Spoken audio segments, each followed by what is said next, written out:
তো বন্ধুরা আজকের ব্লগটা একটু অন্যরকম। আমরা যাচ্ছি অন্যের সুখী জীবন নষ্ট হওয়া দেখতে। মানে আমরা যাচ্ছি একটা বিয়েবাড়ির বরযাত্রী। তো সবার খিদে পেয়ে যেতে আমরা রাস্তায় দাঁড়িয়ে একটু পেট পূজা করে আমরা ওই গাড়ি ছেড়ে দিই, দিয়ে আমরা পৌঁছে যাই বরের কাছে। এই হচ্ছে আমাদের বরমশাই।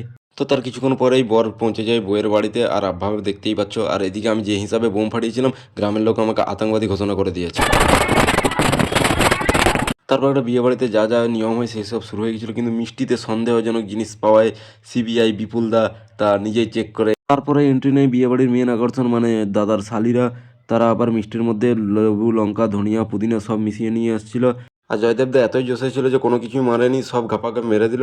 আর ওদিকে বিয়ের আগে বর খুব টেনশনে ছিল, কিন্তু মুছতে নিচ্ছিল তো বরের বন্ধু বিপুলদা। তারপর সবাই মিলে আমাকে কৃত্রিম আলোর মাঝেই আমাকে টুপি পরানোর চেষ্টা করছিল, কিন্তু আমি তাদের ফাঁদে পা না দিয়েই চলে যাই বৌদির কাছে সরাসরি। আর ওখানে গিয়ে তিনজন জাজ মিলে বৌদির ইন্টারভিউ নেওয়া শুরু করে দিয়েছিল। আর এই হচ্ছে সেই মালটা যে বলছিল যে কোনো রকমই কফি নষ্ট করা যাবে না। এই দুজন সারা রাত কফি খেয়েই যাচ্ছিল। আর যেটার জন্য আমরা এত কষ্ট করে গেছিলাম মানে খাওয়া দাওয়া করতে, আমাদের মূল উদ্দেশ্যই ছিল খাওয়া দাওয়া করা। তো আমরা মেনুর দিকে চোখ বুলিয়েই চলে যাই খাওয়া দাওয়া করতে। আর টিস্যু নিয়ে আমি একটু জ্ঞান দিচ্ছিলাম, তোমরা বুঝতে পারছো যে কী নিয়ে বলছিলাম। আর এদিকে বিপুলদা আমাদেরকে টিস্যুর সঠিক ব্যবহার শেখাচ্ছিল। তারপরে আমরা সবাই মিলে খাবারের উপর এমন ঝাঁপিয়ে পড়ি যেন 3 মাস থেকে খালি পেটে ছিলাম। আর এদিকে আমাদের জয়দেবদা বামুনের কাছে হাত জোড় করে বলছিল যে প্রচুর খিদে পেয়েছে, একটু বিয়েটা তাড়াতাড়ি দিলে ভালো হয় আর কি।